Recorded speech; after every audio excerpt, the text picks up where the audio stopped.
আল্লাহ বলছেন কাল্লা লাওয়াজারা ইলা রাব্বিকা ইয়াউমাইযিনিল মুস্তাকিম, আল্লাহর দরবার ছাড়া পালার কোনো পথ থাকবে না। সূরা নিসার ৭৮ নং আয়াতের মধ্যে আইনামা তাকুনু ইদরিকুমুল মাউতু ওয়ালাউ কুনতুম ফি বুরুজিন মুশাইয়্যিদা, তোমরা যদি মৃত্যুর ভয়ে একটা প্রাচীরের মধ্যে আবদ্ধ হয়ে থাকো সেখানেও তোমাদেরকে মৃত্যু ধরবে, এর মধ্যে কোনো সন্দেহ নেই। যেমন এই কিছুদিন আগেই মাইলস্টোন স্কুল অ্যান্ড কলেজে, যে আপনারা তো জানেন এই যে বিমান দুর্ঘটনা, আকস্মিকভাবে তারা সেখানে নিহত হলো, ঠিক কিনা? আকস্মিকভাবে।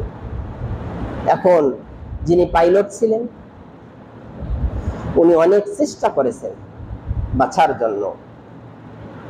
উনি বলেছিল যে একটা প্রাণ আমার, আর এতে অনেক প্রাণ আছে, আছে না? তাকে বাঁচার জন্য উনি চাইলে কিন্তু প্যারাশুট দিয়ে বাইর হয়ে যেতে পারতেন, কিন্তু যান নাই। কেন যান নাই? সবাইকে রক্ষা করার জন্য। তিনি চেয়েছিলেন অন্তত একটা খোলা মাঠে নিয়ে আমি ল্যান্ড করাবো, কিন্তু পারেন নাই। কেন পারেন নাই? আল্লাহ নির্দিষ্ট করে দিয়েছেন যে ওইখানেই তাদের মৃত্যু হবে। এই জন্য আল্লাহ পাক রব্বুল আলামিন সূরা আল ইমরানের ১৪৫ নং আয়াতের মধ্যে বলছেন আমা কানা লিনাফসিন আন তামুতা ইল্লা বিইজনিল্লাহি কিতাবাম মুআজ্জালা, আমি যে মৃত্যু তাদের জন্য লিপিবদ্ধ করে রেখে দিয়েছি, যতটুকু যেখানেই হবে এর মধ্যে কোনো রদবদল হবে না, অতএব সেখানেই মৃত্যু হবে। এখন এখানে প্রশ্ন হতে পারে আগুনে পড়লে, হাদিসে এসেছে আগুনে পড়লে আর পানিতে মারা গেলে এরা শহীদ অবশ্যই শহীদ হবে, এরা অবশ্যই শহীদের দরজা লাভ করবে। সুবহানাল্লাহ। প্রশ্ন হতে পারে ওখানে অনেক ইহুদি, খ্রিস্টান, তারপরে হিন্দু, অন্য ধর্মাবলম্বীর বাচ্চা ছিল না? করে না? তারাও কি শহীদ হবে? না, তারা শহীদ হবে না। কেন হবে না? আল্লাহ রাসূল সাল্লাল্লাহু আলাইহি সাল্লাম বলেছেন কুল্লু মাউলুদিন ইউলাদু আলাল ফিতরাত, প্রত্যেকটা মানব সন্তান তার স্বভাবের উপরেই জন্মগ্রহণ করেন। মনে করেন নিষ্পাপ হয়ে জন্মগ্রহণ করেন। হিন্দুর ঘরে যখন বাচ্চা জন্মগ্রহণ করবে নিষ্পাপ হয়ে, যে ধর্মাবলম্বী হোক না কেন, যখন বাচ্চা প্রসব করবে সকল বাচ্চাই কিন্তু নিষ্পাপ। তারপর যখন আস্তে আস্তে যার যে স্বভাব সেই স্বভাবের উপরেই প্রতিষ্ঠিত হবে। তাহলে এর থেকে প্রতীয়মান হয় ওই বাচ্চাটা বড় হলে যে ধর্মাবলম্বীর ঘরে সে জন্মগ্রহণ করছে, ওই ধর্মাবলম্বী যাহা করবে তাহাই সে শিক্ষা গ্রহণ করবে, ঠিক কিনা? এই অনুযায়ী আল্লাহ ফায়সালা করবেন। তার মধ্যে থেকে হয়তো এখানে আরো প্রশ্ন হতে পারে যে অনেক বিধর্মী ইসলাম ধর্ম গ্রহণ করেন না? তা তাদের মধ্যে থেকে যদি হয়ে থাকে তা আল্লাহু আলাম, আল্লাহ সে সম্পর্কে ভালো জানেন, আল্লাহ তাকে জান্নাত দিয়ে দেবেন।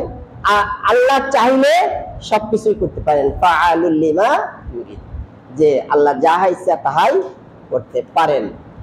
অতএব আমাদের উচিত হবে যে আমাদের জিন্দেগি যতটুকু আল্লাহ লিপিবদ্ধ করে রেখেছেন এর রদ করার কোনো কেউ নেই। অতএব আমাদের এই দুনিয়ার জিন্দেগিটাতে যতটুকু আছে ততটুকুই আমাদের কি করতে হবে?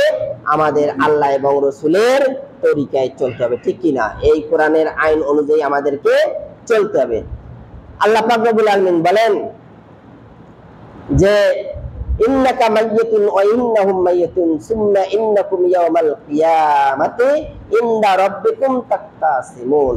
আল্লাহ পাক রব্বুল আলামিন সূরা জুমার 30 এবং 31 নং আয়াতের মধ্যে এই ঘোষণা দিলেন, নিশ্চয় আপনিও মৃত্যুবরণ করবেন, হে রাসূল আপনিও মৃত্যুবরণ করবেন, আপনি এর থেকে রেহাই পাবেন না।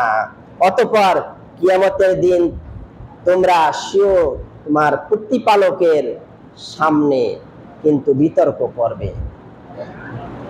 অনেক লোক আছে কিয়ামতের দিনে আল্লাহর সামনে দাঁড়িয়ে বিতর্ক করবে, করবে না?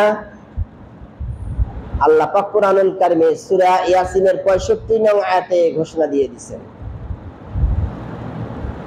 এরা যখন বিতর্ক করবে তখন আল্লাহ পাক রব্বুল আলামিন কি করবেন? আল ইয়াওমা নাখতিমু আলা আফওয়াহিহিম ওয়া তুকাল্লিমুনা আইদিহিম ওয়া তাশহাদু আরজুলুহুম বিমা কানু ইয়াকসিবুন। আল্লাহ বললেন, যখন তারা আমার সাথে তর্কে লিপ্ত হবে তখন আমি তার মুখের মধ্যে কি করব? প্রেগ মেরে দেব, অর্থাৎ ছিলগালা করে দিয়ে দিবে। ইয়াখতামু শব্দের তো ছিলগালা করা, লা ইয়াতাকাল্লামু, কোনো কথা বলতে পারবে না। কি কথা বলবে? সাক্ষী দিবে হাত এবং পা। হাত এবং পা অর্থাৎ প্রত্যেকটা অঙ্গ প্রত্যঙ্গ সাক্ষী দিতে থাকবে, মুখ সেদিন বন্ধ থাকবে। আল্লাহ পাক রব্বুল আলামিন বলেন, অমিনকুম মান ইয়াতাওয়াফা মিনকুম মা ইউরাদ্দু ইলা আরজালিল উমুর লিকাইলা ইয়ালামু মিন বাদি ইন্নি শাইয়া। তোমাদের মধ্যে কাহারও মৃত্যু ঘটানো হয় অল্প বয়সে, ছোট্ট বয়সে, তাই না? আবার কাহাকেও পৌঁছানো হয় বার্ধক্যে। অর্থাৎ দেখেন মাইলস্টোনের যে স্কুলের কলেজের যেগুলো স্টুডেন্ট, এরা তো ছোট্ট ছিল না, এবং বড় ছিল, অনেকে বড়ও ছিল। সেখানে আমাদের জলঢাকা থানার বগুলাগাড়ি গ্রামের একজন মহিষী নারী, তিনি ওখানকার টিচার ছিলেন, আপনারা দেখেছেন, মিডিয়া দেখেন নাই? টিচার ছিলেন তিনি। অনেক সন্তানকে সেখান থেকে টেনে হাসরে নিয়ে তাদের প্রাণকে আল্লাহর হুকুমে রক্ষা করালেন, আর তেনার প্রাণটা তিনি নিজেই ছেড়ে দিলেন, ঠিক কিনা? তাহলে দেখেন, কাউকে আল্লাহ ছোট্টবেলায় নিয়ে যাবেন, আবার কাউকে মধ্য বয়সে নিয়ে যাবেন, আবার কাউকে বার্ধক্যে পৌঁছে তারপর নেবেন। এটা হচ্ছে একমাত্র আল্লাহর ইখতিয়ার, ঠিক কিনা? এটা যদি কেউ করত, কারো কাছে যদি এই ক্ষমতাটা আল্লাহ পাক রব্বুল আলামিন দিত, তাহলে কি করত? মানুষের সাথে দিনে যে কতবার কাজিয়া ফাসাদ লাগতো, ঠিক কিনা? যে আমার কেন আয়ু তুমি কম দিবা? এই জন্য আল্লাহ 5টা জিনিস হাতে রেখেছেন, এটা কেউ রদ বদল করতে পারবে না। তো অতএব আমাদের উচিত হবে, আমাদের যতটুকু আল্লাহ পাক রব্বুল আলামিন আমাদের হায়াত দিয়েছেন, সেই হায়াতের মধ্যে আমাদের কি করতে হবে? আল্লাহ এবং রসুলের পথে চলতে হবে, আল্লাহ এবং রসুলকে আমাদের চিনতে হবে, সেই পথ ধরে আমাদের চলতে হবে।